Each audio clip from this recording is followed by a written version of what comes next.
Jack Levangie here with Bruce Fenton. We're going to talk about my favorite topic, Granny Warren. Who's Granny Warren? You mean Senator Warren? Well, the one who pretended to be a Native American. You know, I'll give her a pass on that. Why? Well, I think that could be an honest mistake. In my family, for years, we had this kind of family legend that we were descendants of Native Americans, at least partly on one side of my mom's side. I probably have 20 cousins who think that we're part Native American, all my brothers and sisters. We just were always kind of raised that growing up. Did you use it to benefit? Yeah, I got a loan for $100 million from the TARP funds. Really? No, I never used it. That's a good point. That's a fair point. She used it to get into school or something? Okay. Yeah, that's a little different. We never used it. I never used it for any kind of benefit. It was just kind of a family legend. But I could see that she could make an honest mistake. So I'll give her a pass on that. There's much bigger fish to fry when it comes to Senator Warren. Yeah, looking at her blog here, we are not a country of anarchists. Blah. Yep. This is part of her speech that she did, and then she did a blog entry on it, and you can see it on her blog. We are not a country of anarchists.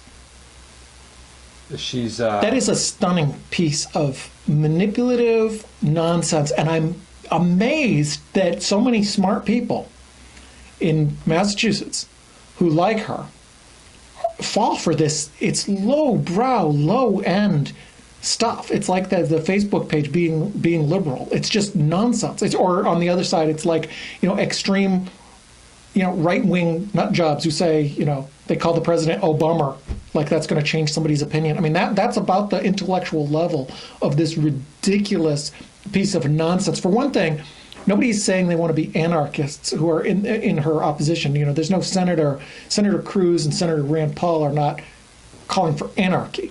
They're calling for a smaller, more reasonable-sized government, which is in line with our historical size of government, especially more in our growth years. We're way, way, way beyond that now. That's what they're calling for.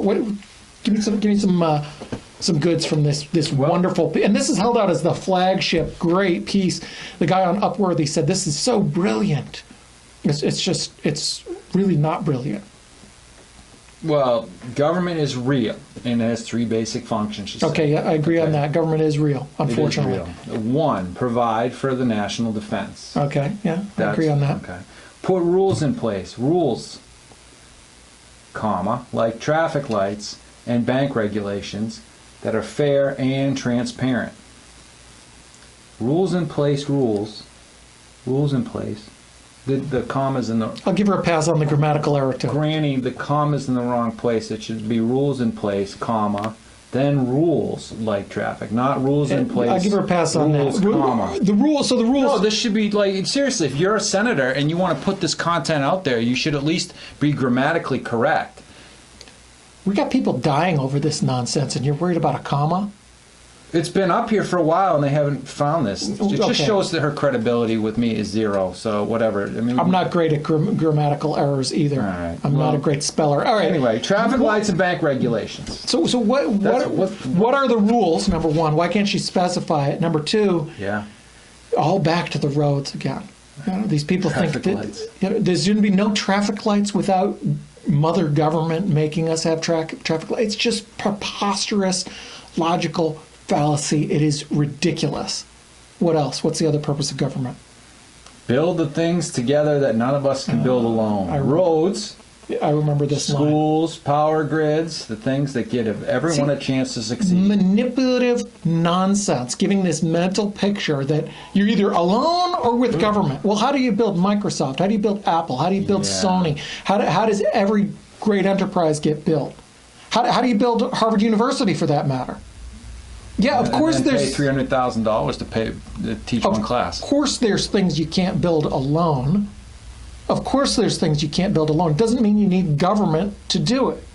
It's a complete logical fallacy. It's complete nonsense. It's manipulative, low-end, low-level language, which I would think would appeal to stupid people, but shockingly, smart people that I know and like and respect fall for this utter nonsense. I try and change minds and not rant, but something like this kind of pushes me over the edge. But Yeah, I understand in the that. department of trying to change minds, I got to calm down, because right now probably most Elizabeth Warren fans have tuned me out, or they're hating me right now. But let me calm down and back up a minute. I really strongly urge you to look at this objectively, with an objective eye, and look for the substance in this ridiculous statement, and look at what her, where are her real solutions, and what she is really saying, if it has any ring of truth to it, because I don't think it does.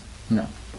She goes on to say the FDA makes sure that the white pills we take are antibiotics and not baking soda. Well, I hope it's not baking soda in her husband's Because- Viagra. He'll need it. Looking at her face. Really. I'm not a fan of hers. Well, neither am I, but let's have some respect for her as a person. I don't care. Okay. So these government, healthcare companies that she loves to give our billions to, I'm sure she's met the boardroom donators because, they love her, just like the people that she gave hundreds of billions of our money to on Wall Street and then complains about how evil Wall Street is as they buy new yachts and Ferraris with our money. But anyway, so does she think that in the boardroom, the people are going to sit around and say, hey, let's start having baking soda instead of what, penicillin? Yeah. That's really their plan? That's what you're going with, Senator? That people are just going to suddenly, spontaneously decide, that's going to be our new business model. Have you ever been in a business meeting of any level? Have you ever worked in the real world, in a real company, and had any have you ever been in a business meeting where people sit there and say something that's going to completely screw the people for the sake of screwing them, especially the larger and more reputable the company you go? Really?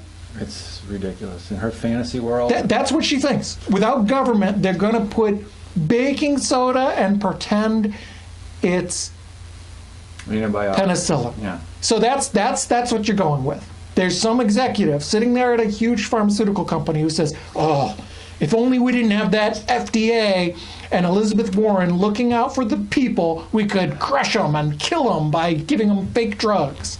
Thank God for her and her grammatical errors. Proofread, Granny. You're back on the grammatical errors again. I'm telling you, the type of statism, totalitarianism, authoritarian, pro-war, pro-patriot I act, talked about all that. steal the assets from the people and have government enforce things at the point of violence is one of the most evil forces in the world. And you're talking about grammatical errors. Yes. All right, well, fair enough. There's plenty of ammo to go around when you discuss pieces like this. Again, sorry that I'm probably not changing minds on this. Maybe I'm just reinforcing the people who already The believe people this. who are sycophants towards her are going to continue to, be She's like so that. brilliant. We love her. She's just Mr. great. Rogers' sweater. It's a wonderful day in their neighborhood, I guess. I don't care how she dresses. I care that she is evil and totalitarian and authoritarian and wants to use violence to make us do what she thinks is a good idea. And she's wrong. And has poor grammar. Thank you.